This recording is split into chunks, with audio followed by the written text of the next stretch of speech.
अनादि संसार में जो ये संसार 3 लोक में विभक्त है, ऐसे ही अनादि संसार में मध्यलोक में असंख्यातों द्वीप समुद्र के बीच में सबसे पहले द्वीप है जम्बू द्वीप, जैन भूगोल के अनुसार। और उस जम्बू द्वीप के दक्षिण में भरत क्षेत्र है और उस भरत क्षेत्र के 6 खंड हो गए हैं।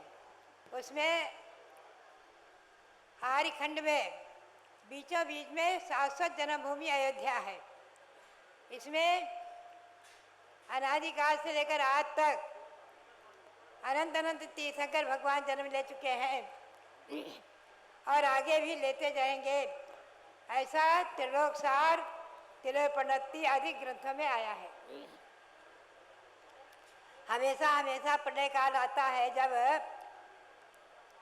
छठे काल के अंत में तो सारी पृथ्वी सब आर्यखंड की भस्मसात होती है। और उस समय उसके बाद जब कर्मभूमि प्रारंभ होती है, उत्तम उत्तम अमृत आदि की वर्षा होकर जमीन शांत होती है, तो इसी भूमि पर नीचे कमल के चिन्ह हैं और समय शिखर के भूमि में नीचे स्वस्तिक के चिन्ह हैं।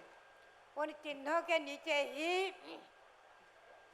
इंद्र की आज्ञा से कुबेर अयोध्या की रचना कर देता है। ऐसा ग्रंथों में वर्णन आया है। तो भव्यात्माओं, हम और आप जहाँ बैठे हैं, कभी ये अयोध्या इतनी छोटी नहीं थी। युग की आदि में बहुत विशाल थी। भगवान ऋषभदेव का सरस्वती महल 81 खंड मंजिल ऊंचा और भगवान के शरीर पे अवगाहना 500 धनुष यानी 2000 हाथ। और उस समय सभी की अवगाहना इसी प्रमाण थी और अयोध्या बहुत विशाल थी।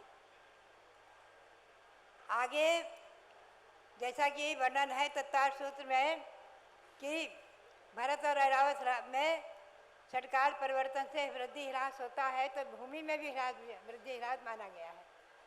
भूमि में भी वृद्धि ह्रास होने से आज अयोध्या आपको छोटी दिख रही है। श्री राम के समय 9 लाख वर्ष पूर्व यह अयोध्या, इसमें 70 करोड़ की आबादी थी। एक अयोध्या में श्री राम के समय जैन रामायण में आया है, पद्म पुराण में 70 करोड़ की आबादी थी। आप चिंतन करें तो उस समय अयोध्या कितनी बड़ी थी। बात यही है कि आज की अयोध्या जो है भले ही छोटी है, लेकिन ये वही मूल है जहाँ आज से असंख्यातों वर्ष पूर्व, करोड़ों अरबों खरबों ने असंख्यातों वर्ष पूर्व भगवान ऋषभदेव ने जन्म लिया और उनके नाम के, उनके पुत्र भरत के नाम से हमारे देश का नाम भारत। अब ये पुस्तकें हमने कुछ लोगों के हाथ में पहुंचाई है। जैन ग्रंथ में तो लिखा ही है, वैदिक ग्रंथों में हमें 22 जगह प्रमाण मिले हैं कि भगवान ऋषभदेव के पुत्र भरत के नाम से हमारे देश का नाम भारत। 22 ग्रंथों में प्रमाण मिले हैं और मैंने उसमें सब में इसमें छपा दिए हैं। तो भव्यात्माओं, ऐसी ये शाश्वत जन्मभूमि अयोध्या महातीर्थ, सर्वोत्तम तीर्थ है, सर्वप्रथम तीर्थ है, अनादि तीर्थ है और आदि तीर्थ है। अनादिकाल से है और आदि यानी प्रथम तीर्थ है। ऐसी अयोध्या में हम बैठ करके और जो ये अनुष्ठान कर रहे हैं 30-24 का, यहाँ तो 3-24 हुई हैं, ध्यान रखें। उनका यहाँ कमल बना हुआ है, पहले से 97 में मेरी प्रेरणा से बना था। उसमें 72 भगवान विराजमान हैं। वो अतीतकालीन, वर्तमानकालीन और भविष्यकालीन यहाँ हुए हैं। बाकी तीर्थंकर ऐरावत क्षेत्र में, धात्री खंड में, पुष्करार द्वीप में, यानी 2.5 द्वीप के 5 भरत, 5 ऐरावत के हैं। उन सब की आप पूजा कर रहे हैं। हमें गौरव है, प्रसन्नता है कि 720 जो भगवान हैं, इनका व्रत आचार्य श्री सांसार महाराज ने भी 3 बार किए, उपवास कर करके 720। और हमने अभी जो कल व्रत दिए तो हमने कहा कि 720 नहीं करेंगे तो कम से कम 30 चौबीसी के 30 व्रत आप कर लो, एक एक चौबीसी का एक एक व्रत कर लो, तो कम से कम यहाँ पर जो है 200-250 लोगों ने लिया कर व्रत एकदम खड़े होकर के। तो बात यह है कि हम लोग व्रतों की अनुमोदना करते रहें, भक्ति भावना करते रहें, व्रतों की आराधना करते रहें। और ये दशलक्षण पर्व भी आप ध्यान रखें, 16 कारण पर्व, दशलक्षण पर्व, रत्नत्रय पर्व भी अनादि हैं, अनादिकाल से हैं। विदेश क्षेत्र में, धातकी खंड में, पुष्करार्थ में भी चल रहे हैं। और स्वर्ग में देव भी इनको मनाने के लिए, पंचमेरु आदि की पूजा करने के लिए मध्यलोक में आ जाते हैं। तो बात यही है, नमोकार मंत्र अनादि है, चत्वारी मंगल पाठ अनादि है, अयोध्या शास्त्र तीर्थ अनादि है, और जैन परंपरा अनादि है। ये सार्वभौम धर्म, अहिंसा परमो धर्म अनादि है, अनादिकाल से अनंत काल तक रहेगा। तो बात क्या भव्यात्माओं, हमारी भारतीय संस्कृति का मूल सिद्धांत है अहिंसा परमो धर्मः। हमारी भारतीय संस्कृति का मूल सिद्धांत है अहिंसा परमो धर्मः।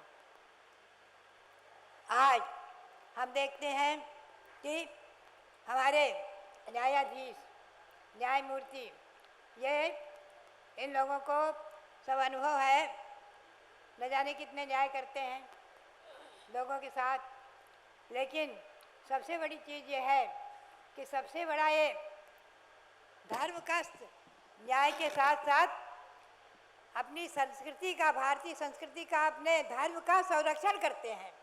सबसे बड़ी चीज़ ये है, धार्मिक संस्कृति का संरक्षण करते हैं, सबसे बड़ा न्याय यही है। तो बात यही है, हमारे न्यायाधीश प्रीतिकर जी हमेशा दीर्घायु हो, चिरायु हो, सतायु हो, और हमेशा जो है अब आगे चल कर के अपनी आत्मा के साथ भी न्याय करके, और हम तो कहेंगे मुनि परंपरा के अनुसार ये भी जो है एक दिन इस मार्ग में आ जाए, एक दिन इस मार्ग में आ जाए। हमारे इनके सबसे बड़े ताऊ जी सुमेरचंद दिवाकर ईस्वी सन 1955 से हम लोगों से परिचित रहे हैं। कुंथलगिरी में हम लोग बैठकर खूब चर्चाएं करते थे। मैं तो उसमें बहुत छोटी थी, लेकिन मेरे पास तो बैठकर चर्चा किया करते थे। समय शिखर आदि में हस्तिनापुर भी आए। एक बार कोई कारण बन गया, अब तो इतना समय नहीं है, फिर बताएंगे हम आपको। शिखर जी में तो रात्रि में, आधी रात में 12 बजे आ गए। हमारे 20 कोठी में एक कमरे में हम लोग शयन कर रहे थे। 12 बजे 4-5 लोग मिलकर आए, कोई विषय ऐसा था गंभीर, और बोले जो है सबको जगाने वाले सोते नहीं हैं।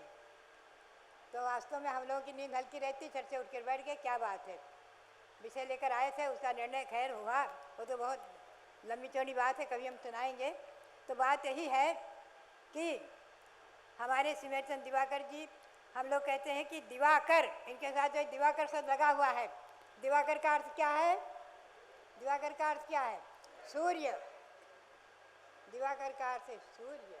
हमारे भारत में ये सूर्य के समान चमकते रहें और अपना प्रकाश फैलाते रहें, और हमारी धार्मिक संस्कृति का प्रकाश फैलाते रहें, भारतीय संस्कृति का प्रकाश फैलाते रहें, जैन शासन का प्रकाश फैलाते रहें, जैन धर्म का प्रकाश फैलाते रहें, और अनादि संस्कृति का प्रचार प्रसार करते हुए और अपने न्याय में, अपने कार्य में हमेशा विजयी रहें, यशस्वी हों। और उनके साथ जो भी महानुभाव आए हैं, उनकी हमारी बहन जी आई हैं, उनकी बहन, उनके लिए भी हमारा गौरवपूर्ण मंगल आशीर्वाद, और सभी के लिए बहुत बहुत मंगल आशीर्वाद। आप सब लोग अपनी भारतीय संस्कृति की रक्षा करते हुए, अपने भारत नाम को सार्थक करते हुए, हमारे देश का नाम भारत, हमें गौरव है, आज तक है और रहेगा। ये संस्कृति जयवंत रहे और अहिंसा परमो धर्म जयवंत रहे। ये शाश्वत जन्मभूमि अयोध्या जयवंत रहे और आकाश की ऊंचाइयों को छूती रहे। इसी भावना के साथ यहाँ पर सभी उपस्थित महानुभावों के लिए और हमारे न्यायाधीश प्रीतिकर जी के लिए बहुत बहुत मंगल आशीर्वाद है। और ये तो हमारे हमेशा निकट से परिचित हैं, अभी आए थे टिकैत नगर में भी आते ही रहते हैं और हम लोग चर्चा करते रहते हैं। बात यही है कि इनके ऊपर भी बहुत बड़ी जिम्मेवारी है, बहुत बड़ा दायित्व है, बहुत बड़ा दायित्व है। ये छोटा दायित्व नहीं है। बात यही है, भगवान ऋषभदेव के शासन में, भगवान महावीर के शासन में इस भारतीय संस्कृति का संरक्षण होता रहे और ये शाश्वत जन्मभूमि अयोध्या हमेशा आकाश की ऊंचाइयों को छूती रहे। और ये मैंने 97 में घोषित किया था, ऋषभ जन्मभूमि अयोध्या, बोलिए ऋषभदेव जन्मभूमि अयोध्या, और इसका नारा लगाया था लोगों ने। आप सबको जो है इसका नारा हमेशा लगाते हुए इसका बैनर भी सबको बना के रखना है कि शाश्वत जन्मभूमि अयोध्या, ऋषभदेव जन्मभूमि अयोध्या, श्री ऋषभदेव जन्मभूमि अयोध्या। हमेशा इस बात का भी आप ध्यान रखें। और हमारे श्री राम की जन्मभूमि अयोध्या, राम भी हमारे जैन संस्कृति के अनुसार हमारे लिए, सबके लिए मान्य रहे हैं। तो बात यही है कि ये तीर्थ हमारे सुरक्षित रहे, संरक्षित रहे, चाहे सम्य शिखर है वो भी सुरक्षित रहे, संरक्षित रहे।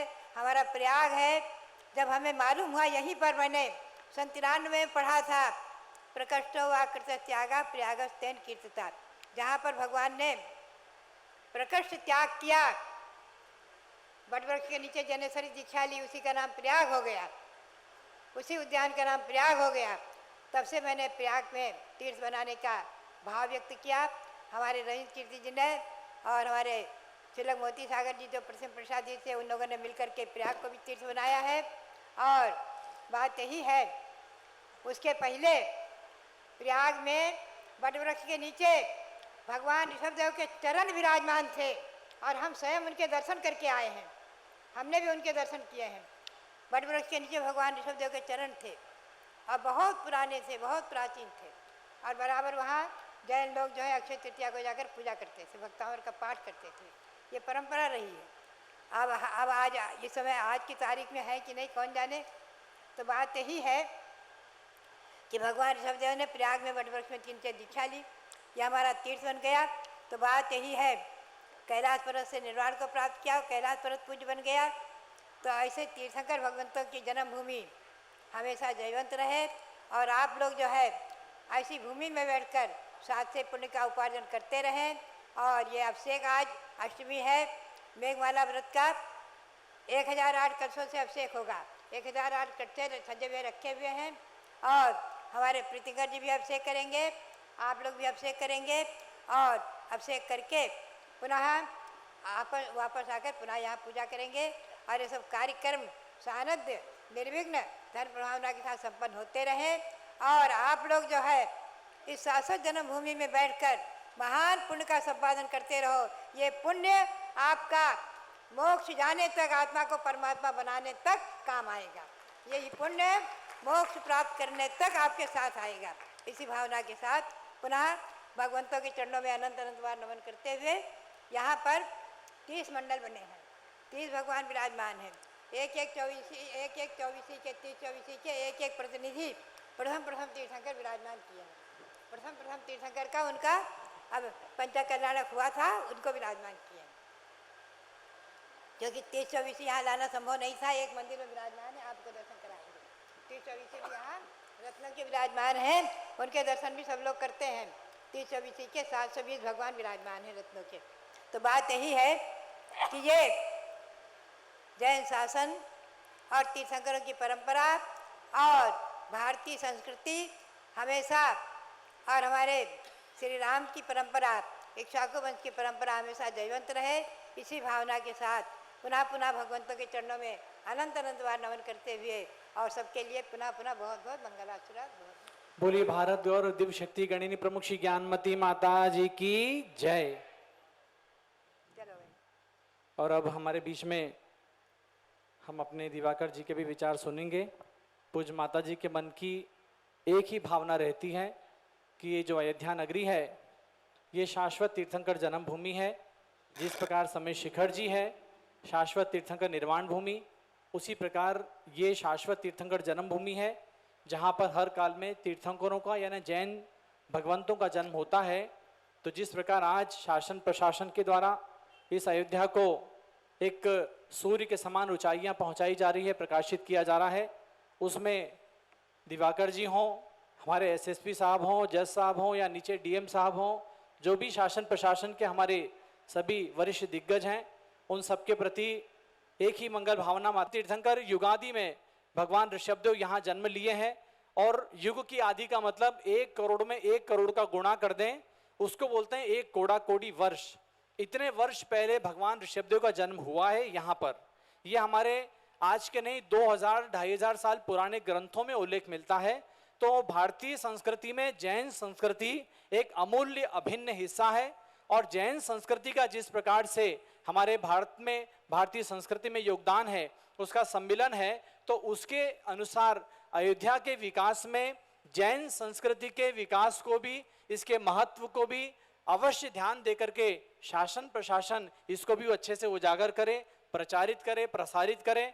यहाँ जो हमारी दिगंबर जैन तीर्थ क्षेत्र कमेटी अयोध्या है, ये तो अपने स्तर से कर ही रही है। यहाँ पर 93-94 से विकास के कार्य चल रहे हैं और अभी तक 10-11 मंदिरों के निर्माण पूज्य माता जी की प्रेरणा से हमारे स्वामी जी और यहाँ की कमेटी ने संपन्न किए हैं और आज भी यहाँ के विकास चल रहे हैं। लेकिन शासकीय स्तर पर जिस प्रकार से इस अयोध्या को भगवान श्री रामचंद्र जी की जन्मभूमि के रूप में पूरे विश्व में जाना जा रहा है, हम चाहते हैं कि जैन संस्कृति की भी एक आद्य भूमि है, ये आदि भूमि है। यहाँ आने वाले जितने भी देश विदेश के नागरिक हों, भक्त मंडल हों, उनके मन में एक बात और आना चाहिए कि जैन संस्कृति, हिंदू संस्कृति, दोनों संस्कृति का एक ये बहुत महत्वपूर्ण और आद्य केंद्र है, जहां पर भगवान रामचंद्र जी और भगवान ऋषभदेव इस जैन धर्म के प्रथम तीर्थंकर का जन्म हुआ है। तो यहाँ पर जो भी निर्माण, जो भी विकास इस अयोध्या तीर्थ क्षेत्र के हों, उसमें इन बातों को भी समाहित किया जाए, ऐसा हम सब आपसे निवेदन और आपसे अनुरोध करते हैं। और अब हमारे प्रीतिंकर दिवाकर जी भी कुछ अपने शब्दों में हमें अपने विचार व्यक्त करेंगे।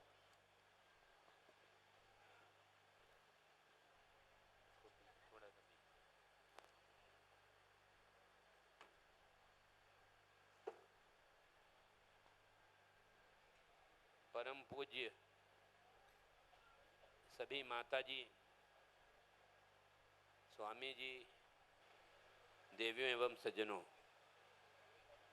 मुझे मालूम रहता है जब यहाँ आता हूँ कि स्वामी जी और जीवन जी अपनी बातों में मुझे उलझाएंगे।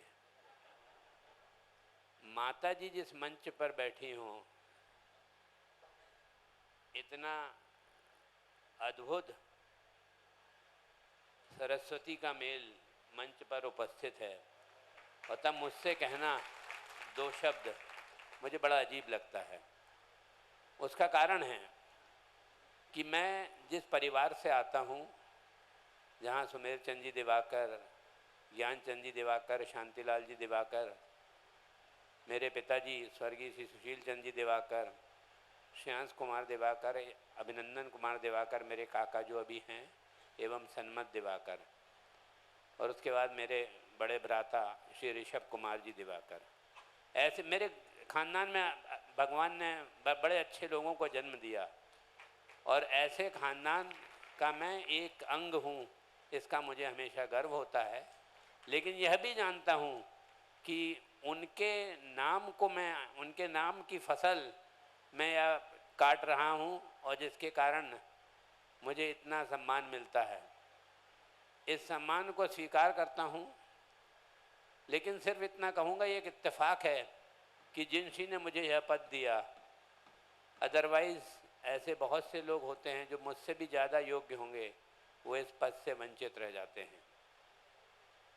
मैं हमेशा कहता हूँ कि हम लोग तो धर्म को पीछे से जितना सपोर्ट करते हैं, वास्तव में तो आप लोग हैं जो अपना समय निकाल कर, कीमती समय निकाल कर धर्म को पढ़ते हैं, धर्म को, क्षेत्रों को आर्थिक सहयोग देते हैं, अपना विशेष समय देते हैं। तो माता जी के पुनः अपनी बात दोहरा रहा हूँ कि उनके सामने कुछ कहना मुझे कठिन लगता है। उनका आशीर्वाद मिलता रहता है। हम जब भी माता जी के पास जिक्र होता है, ज्ञानमती माता जी की बात करते हैं, तो हम लोग कहते हैं हमारे परिवार की हैं। ऐसा कभी हमको महसूस ही नहीं होता है कि हम इस परिवार से अलग हैं। समयाभाव के कारण आना कम हो पाता है, उसकी अपनी विशेष परेशानियां होती हैं। लेकिन 2 माह पश्चात अपने पद से सेवानिवृत्त हो जाऊंगा तो शायद माता जी के साथ उनके चरणों में और समय दे पाऊंगा। आप जीवन जी ने जैसा बताया, स्वामी जी ने बताया, आप सभी क्षेत्र से जुड़े रहें, क्षेत्र की उन्नति को आगे बढ़ाते रहें। यह सभी बातें आए समाज के लोगों को मालूम होते रहे। जैन धर्म का अयोध्या में क्या महत्व है, यह बात शायद पिछले कुछ वर्षों में लोगों ने जानी, और उम्मीद करता हूँ कि माता जी के प्रयास से, जीवन जी स्वामी जी के प्रयास से और लोगों को पता लगेगा कि अयोध्या हमारा उतना ही पवित्र क्षेत्र है जितना सबके लिए है। धन्यवाद। बहुत बहुत धन्यवाद। और अब माननीय दिवाकर जी के महोदय से करकमलों से एक रत्न वृष्टि और एक निर्वाण लाडू, आज पुष्पदंत नाथ भगवान का निर्वाण कल्याणक है, वो कार्यक्रम हो। पूज्य चंद्रामती माता जी यहाँ रत्न वृष्टि का कार्यक्रम संपन्न कराएंगे। और निर्वाण लाडू के लिए भी माइक दो भाई, माइक कहाँ? हाँ, प्रतिष्ठाचार्य दीपक उपाध्याय आ जाएं साथ में।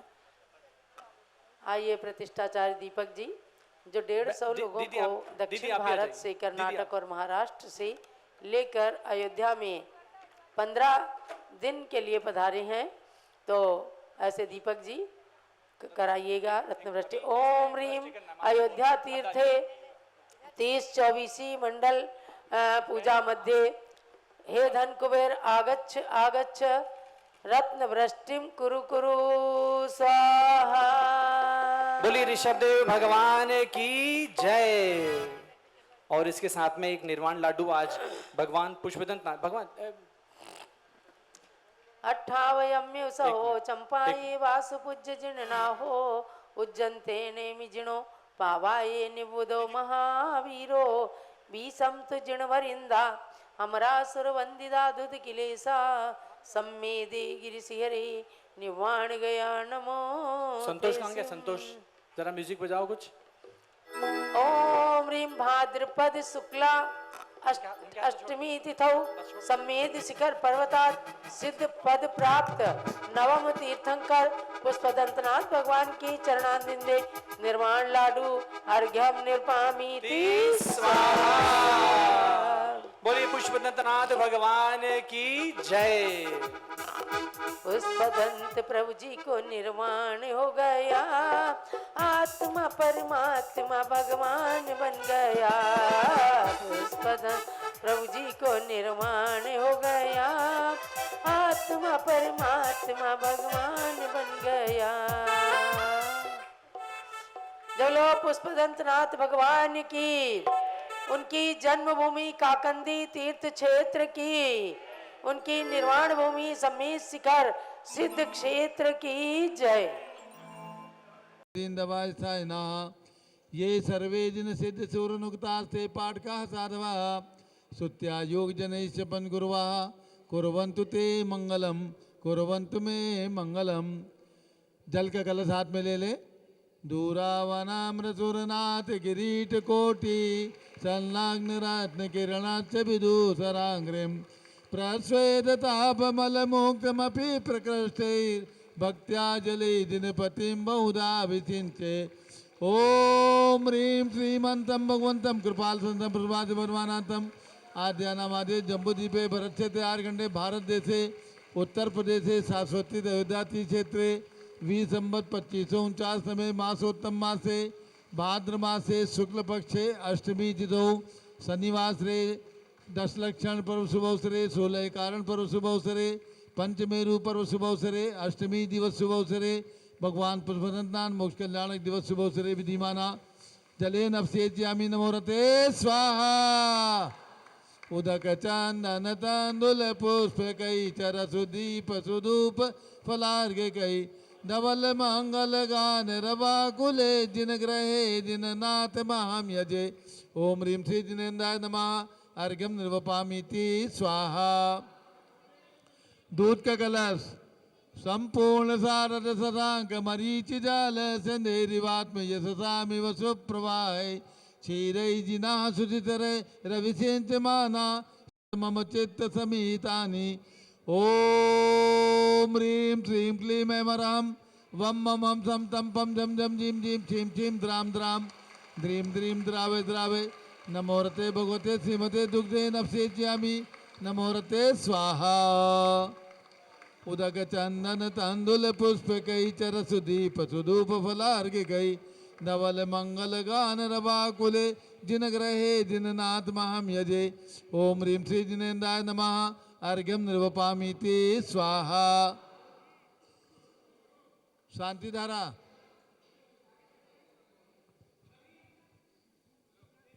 दूत दुग्धाब्धि बीच पैसन चित फेन राशि पांडुत्त कांति में विधीरतामतीव दग्नांगता जिनपते प्रतिमा सुधारा संपद्यताम सपदि वांछित सिद्धेवा ओम ह्रीं श्रीं क्लीं वरम वम मम हम सम तम पम झम झम झीम झीम छीम छीम द्राम द्राम द्रीं द्रीं द्रावे द्रावे नमोरते भगवते श्रीमते दग्नाभ्येज्यामि नमोरते स्वाहा। थोड़ा हाथ और आगे कराना।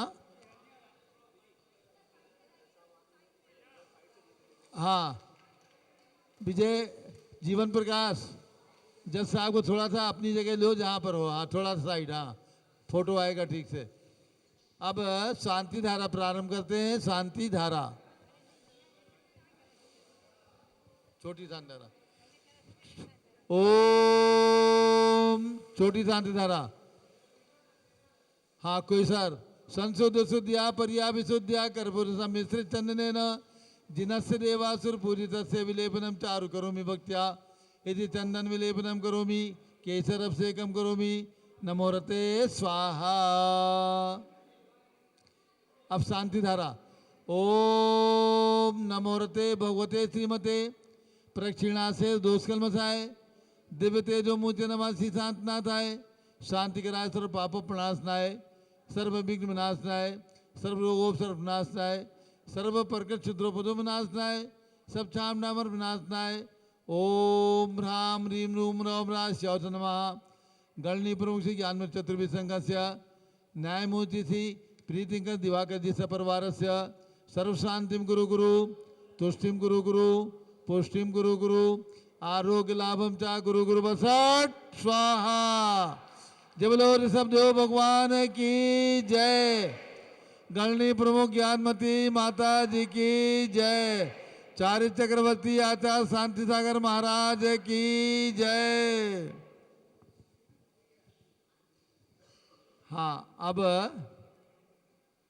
ऊपर में अभिषेक संपन्न करने के बाद नीचे यहाँ भगवान ऋषभ देव की प्रतिमा जो 108 फीट प्रतिमा के पाषाण से निर्मित है उनके मस्तक पर 1008 कलशों से अभिषेक होगा।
उनके आगे गड़बड़ था, काफी गड़बड़ था उसका।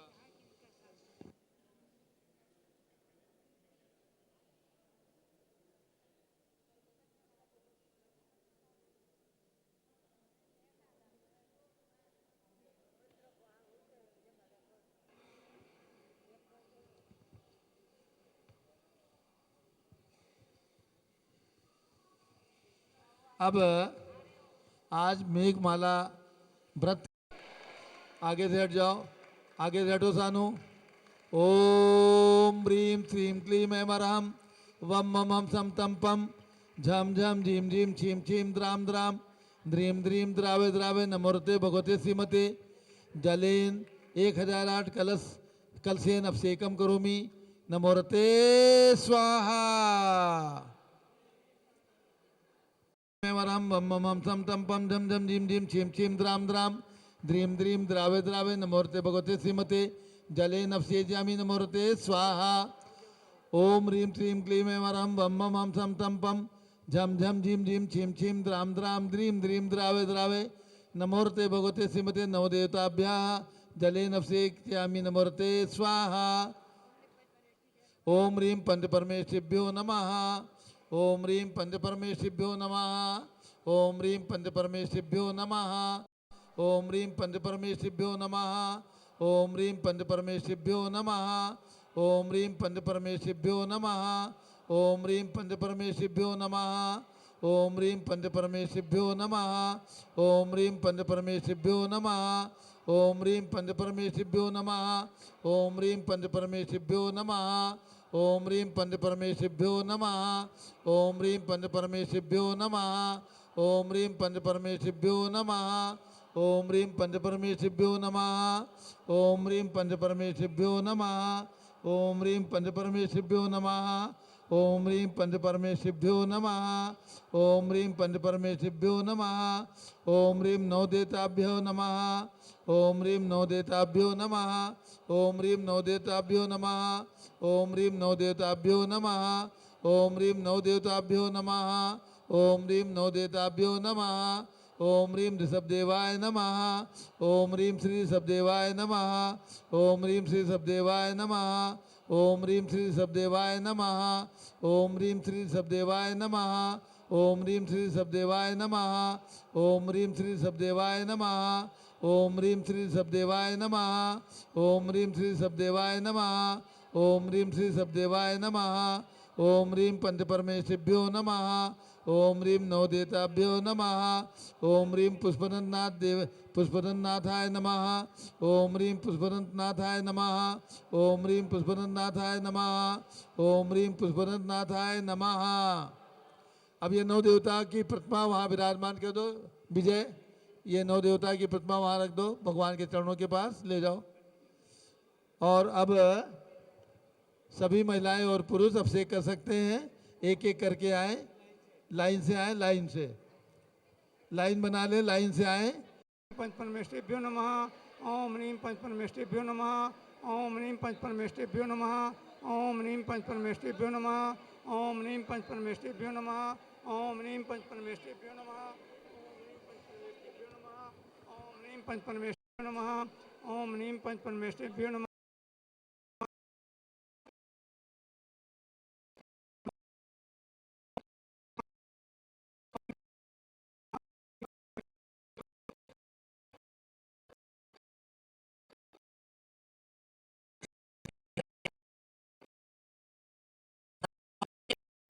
सभी लोग भगवान का अभिषेक करें और सभी लोग इस मंत्र का मंत्र बोलते हुए अभिषेक करें। ओम ह्रीं पंच परमेष्ठिभ्यो नमः।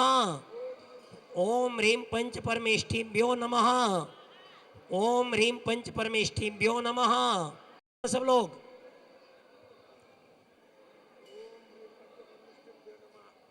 ओम ह्रीं श्री पंच परमेष्ठिभ्यो नमः।